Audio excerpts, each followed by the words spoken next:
अपने किसी plane outfit को अगर थोड़ा सा स्टाइलिश और डिज़ाइनर लुक देना चाहते हैं ना, तो ये वीडियो सिर्फ आपके लिए है। ये देखिए, एक ऑफ वाइट कलर की साड़ी है मेरे पास, जो कि प्योर सिल्क में है, लेकिन बिल्कुल हल्का सा एक बॉर्डर है इसके अंदर। काफ़ी डिसेंट सी साड़ी है, लेकिन वेडिंग पर्पस से मुझे इसको थोड़ा सा हैवी लुक देना था, तो मैंने बनारसी फैब्रिक लेकर के इस तरह की जैकेट अपने लिए तैयार की। आज स्टेप बाय स्टेप इसी की वीडियो आप लोग के साथ शेयर कर रही हूँ। तो ये दो कलर हमें पसंद आए थे, लेकिन उसमें से ये देखिए, ये वाला कलर हमने फाइनल किया फैब्रिक का, तो इससे ही हम आज इसकी जैकेट बनाएंगे। तो ये जो फैब्रिक है वो है 1 मीटर 35 सेंटीमीटर, यानी कि 1.5 मीटर से थोड़ा सा कम, लेकिन इसकी विड्थ जो कि अर्ज कहते हैं ना, वो 46 इंचेस का है।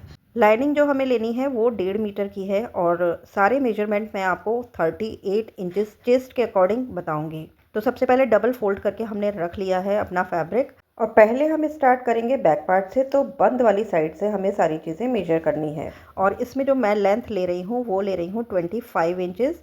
रेडी लेंथ आएगी इसकी 23 इंचेस। उसके बाद शोल्डर यहाँ पे 7 इंचेस मैंने लिए हैं, और डाउन किया है 7 इंचेस। उसके बाद लेना है हमें चेस्ट, तो 38 इंचेस का चेस्ट है, तो उसका 1/4 हम करेंगे 9.5 इंचेस, और उसमें 0.5 इंचेस लूजिंग के लिए और 1.5 इंचेस मार्जिन के लिए ऐड करेंगे। तो इस तरह से 11.5 इंचेस पे हम मार्किंग करेंगे। उसके बाद 6 इंचेस डाउन करके 1 इंच इसको इन करेंगे, यानी कि अंदर थोड़ा सा शेप देंगे। उसके बाद इसको इस तरह से 6 इंचेस डाउन कर देंगे। तो देखिए, ये हमारी शेप हो गई, और इसकी जो सिलाई वाली लाइन है उसको हम ड्रॉ करेंगे 1.5 इंच का मार्जिन रखते हुए। तो इसी हिसाब से आप अपना कैलकुलेशन कर सकते हैं, बहुत ही इजी है। बस 1.5 इंच का मार्जिन हमें लेना है, और 0.5 इंचेस की लूजिंग छोड़नी है। तो इस तरह से हमने इसे मार्क कर लिया है। लगभग 1 इंच की शेप देते हुए आर्म होल की ड्राफ्टिंग कर लेंगे। इसके बाद देखिए, 3 इंचेस की विड्थ पे हम नेक ड्रॉ करेंगे, और इसको हम कॉलर लगाएंगे इसमें। तो 1 इंच की ही डेप्थ लेनी है केवल बैक साइड में। आधा इंच का शोल्डर डाउन करेंगे, और जितना हमने उधर डाउन किया है इतना इधर बढ़ा देंगे। तो कुछ इस तरह से हम इसको ड्राफ्ट कर लेंगे। तो बहुत ही आसान तरीके से मैं आपको बता रही हूँ, आप इस मेजरमेंट के अकॉर्डिंग बिल्कुल आसानी से अपनी जैकेट, कोटी कुछ भी बना सकते हैं। तो देखिए, हमने जो ड्राफ्ट किया था उसकी कटिंग कर ली है। अब हम सेम ऐसा ही पैटर्न ड्रॉ करेंगे फ्रंट के लिए, ओपन वाली साइड से। तो जो हमने अभी रखा हुआ था वो था बंद साइड से, और सेम ऐसा ही पैटर्न अब हम ओपन वाली साइड से भी ड्रॉ कर लेंगे। ये देखिए, और नेक के लिए, फ्रंट नेक के लिए मैं यहाँ पर ले रही हूँ 10 इंचेस। देखिए, कुछ इस तरह से वी शेप में हमें इसे ड्रॉ करना है, और हल्की सी इस तरह से गुलाई यहाँ पर दे देनी है। इसमें मैं जो कॉलर लगाऊंगी वो कोट कॉलर की तरह होगा, लेकिन बहुत ही इजी वे में एक ट्रिक की हेल्प से हम इसको लगाएंगे, जो कि बहुत ही आसान हो जाएगा लगाना। तो देखिए, इस तरह से हमने इसको कट कर लिया है। अब हमें स्लीव्स का पैटर्न ड्रॉ करना है, तो उसके लिए मैंने 4 फोल्ड्स में कपड़ा रख लिया है, जो बचा हुआ कपड़ा था हमारा, और इसमें 20 इंचेस की लेंथ आ रही है, तो मैं पूरा ले रही हूँ। अब मैं हल्का सा पफ इसमें दूंगी, तो 3 इंच मैंने नीचे एक लाइन ड्रॉ की है, और वहाँ से हम इस तरह से स्लीव्स का जो पैटर्न होता है ना, वो ड्रॉ कर लेंगे। और 2.5 इंचेस नीचे लेते हुए फिर इसको इस तरह से इसी पॉइंट में मिला देंगे। इस तरह से देखिए, ये शेप बन जाएगी, और इसमें हल्के हल्के से पफ आ जाएंगे। मुझे बहुत ज़्यादा पफ नहीं चाहिए, मैं थोड़े से इसमें पफ डालूंगी। तो बस इसको इस तरह से कटिंग कर लेंगे। नीचे की साइड पे हम 1.5 इंच का मार्क करते हुए एक शेप लगा देंगे, और जो स्लीव की विड्थ है वो है लगभग 9.5 इंचेस। तो इस तरह से देखिए, हमारी स्लीव्स भी कट हो गई हैं। अब जो हमारा मेन फैब्रिक है उस पर हम सारे के सारे पार्ट्स को सेट करेंगे। तो जितना भी आपका कपड़ा है, ये बिल्कुल अच्छी तरीके से आप थोड़ा टाइम लगा करके इसको सेट करिएगा, जिससे कि हम अच्छे से कपड़ा अरेंज कर पाएँ। और ये देखिए, इस तरह से हमें कॉलर के लिए ये 5 इंच का यहाँ पर कपड़ा लगभग छोड़ देना है। उसके बाद हमें पूरी की पूरी ड्राफ्टिंग करनी है। ये एकदम सीधा हिस्सा हमें कॉलर के लिए छोड़ देना है। तो देखिए, इस तरह से मैंने सारे पार्ट्स कट कर लिए हैं। अब एक के ऊपर एक हम इस तरह से रखेंगे इनको, और जो फ्रंट और बैक के पार्ट है उसमें नीचे वाली सिलाई लगा करके इस तरह से पलट लेंगे।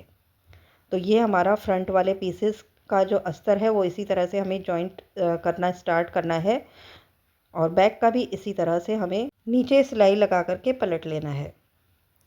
और स्लीव्स को भी मैंने इसके जो लाइनिंग है उसके साथ अटैच कर दिया है, सब पे अच्छे से मशीन चला दी है। अब हम इस तरह से फ्रंट और बैक के शोल्डर्स को एक के ऊपर एक इस तरह से रखेंगे और यहाँ पर शोल्डर को स्टिच कर लेंगे। ये देखिए, शोल्डर स्टिच होने के बाद अब हम इसमें स्लीव्स अटैच करेंगे। के लिए देखिए इस तरह से स्लीव्स को रखना है और सेंटर पार्ट पे हल्की हल्की सी प्लेट्स डालते हुए इसको अटैच करना है। सिर्फ सेंटर में ही 2-3 प्लेट्स आएंगी और उससे ही ये थोड़ा सा ये शोल्डर इसके अप हो जाएंगे। तो दोनों तरफ हम इसी तरह से अटैच कर लेंगे। ये देखिए, और इसमें हल्का सा ये आपका पफ यहाँ पर बन जाएगा। अब हम इसके बैक और सारी चीज़ों को अच्छे से रखेंगे। फ्रंट बैक स्लीव सबको अच्छे से रख करके अपने अकॉर्डिंग स्टिच कर लेंगे। यहाँ पर मैंने 1.5 इंचेस का मार्क कर लिया था, उसके बाद मैंने इसमें स्टिच कर दिया है फिटिंग का। बाकी एक बार आप पहन करके देख सकते हैं, उसके बाद अगर आपको कुछ भी ढीला या टाइट लगता है उसके अकॉर्डिंग आप इसकी स्टिचिंग कर सकते हैं। ये देखिए, इस तरह से अब हमारा बेसिक पैटर्न इसमें रेडी हो गया। अब हम इसमें लगाएंगे कॉलर। तो साइड से जो हमने कपड़ा बचाया था ना, उसमें से मैंने 4 इंच की पट्टी कट कर ली है। इसको मैं इस तरह से पहले एक पट्टी की तरह सिलाई कर लूँगी। ये देखिए, अब हम इसको डायरेक्ट यहाँ पर अटैच कर देंगे। तो नीचे से मैंने इसको फिनिश्ड कर लिया था पट्टी को, और अब हम इसको इस तरह से इसमें अटैच कर देंगे। तो पूरे ही एक पॉइंट से स्टार्ट करते हुए इसको हमें दूसरे सिरे तक लेकर के जाना है। देखिए, कुछ इस तरह से, और इसको हम पलट करके भी एक स्टिच कर लेंगे। तो ये देखिए, इस तरह से मैंने इसमें पट्टी अटैच कर दी है पूरी एक एंड से दूसरे एंड तक, और ये कॉलर की शेप आ गई है।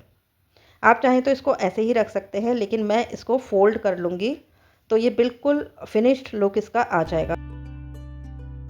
देखिए, पट्टियों को मैंने दोनों साइड से अंदर की तरफ फोल्ड कर लिया है और ऊपर कॉलर के हिस्से में छोड़ दिया है, उसको अनफोल्ड ही कुछ इस तरह से। और इसको अब हम आयरन करके अच्छे से सेट कर देंगे। तो ऊपर का ये कॉलर अलग से बन जाएगा और नीचे की पट्टी फोल्ड हो जाएगी। और इसको अब हम तुरपन की हेल्प से अच्छे से इसको सेट कर लेंगे। पीछे की साइड पे हम तुरपाई कर लेंगे। तो देखिए, इस तरह से मैंने यहाँ पर तुरपाई कर ली है। तो ये बिल्कुल अच्छे से फिनिश्ड हो गया है, पीछे से भी एकदम नीट एंड क्लीन ये लग रहा है। ये देखिए, ऊपर तक हमने इसको तुरपन कर ली है और अंदर भी मैंने इसको इंटरलॉक कर दिया है। तो अगर आपके पास इंटरलॉकिंग वाली मशीन नहीं है तो आप बाज़ार से भी इंटरलॉक करा सकते हैं, क्योंकि काफ़ी अच्छे से ये हो जाता है। इसमें फिर धागे वगैरह बिल्कुल नहीं निकलते हैं, काफ़ी कंफर्टेबल रहता है फिर पहनने में। और सारी सिलाइयों को अच्छे से आयरन से हम सेट कर देंगे, जितनी भी हमारी सिलाइयाँ की थी अभी हमने। अब लास्ट काम हमें क्या करना है, हम इस जो कॉलर है ना हमारा, इसको देखिए इस तरह से फोल्ड कर लेंगे ऐसे। तो अगर आपको थोड़ा और चौड़ा कॉलर चाहिए तो आप चौड़ी पट्टी भी लगा सकते हैं, वरना इतना बिल्कुल अच्छा लगता है कॉलर। तो देखिए, इस तरह से मैंने इसको फोल्ड कर लिया है और अब इसको अच्छे से प्रेस से सेट कर देंगे। और अगर आपका भी कपड़ा बनारसी है ना, तो याद रखिएगा कि प्रेस हमेशा बिल्कुल बहुत ज़्यादा गर्म हमें नहीं करनी है। जब भी आप प्रेस करें तो उसको गर्म करने के बाद स्विच ऑफ करके ही इस तरह के फैब्रिक के ऊपर आयरन करें, नहीं तो बहुत जल्दी ये कपड़ा चिपक जाता है। तो देखिए, बिल्कुल अच्छे से हमारा कॉलर भी सेट हो गया है और इसमें कोई भी बटन वगैरह लगाने की ज़रूरत नहीं है, क्योंकि ये बिल्कुल ऐसे ही अच्छी लगती है साड़ी वगैरह पे, सूट पे वेयर करने के लिए। तो देखिए, काफ़ी अच्छे से फिनिशिंग के साथ हमारी ये जो जैकेट है वो रेडी हो गई है। काफ़ी अच्छी लगती हैं इस तरह की जैकेट्स, जो हैं आजकल काफ़ी इन हैं, तो ज़रूर ट्राई कर सकते हैं। और हाँ, इसकी स्लीव्स की जो लेंथ थी ना, वो मुझे थोड़ी सी कम लग रही थी, तो मैंने देखिए इस तरह से इसके अंदर कपड़ा थोड़ा सा ऐड करके इसकी स्लीव्स की लेंथ को बढ़ा लिया है, तो ये और भी ज़्यादा अच्छी लग रही है। ये देखिए, तो बस ये थी आज की वीडियो। कैसी लगी आपको ज़रूर बताइएगा। आपको मेरा ये आइडिया अपनी किसी भी लाइट साड़ी को थोड़ा सा हैवी लुक देने का कैसा लगा, शेयर करिएगा अपने कमेंट। तो चलिए फिर मिलते हैं नेक्स्ट वीडियो में नेक्स्ट टॉपिक के साथ। तब तक के लिए okay friends, bye bye and take care.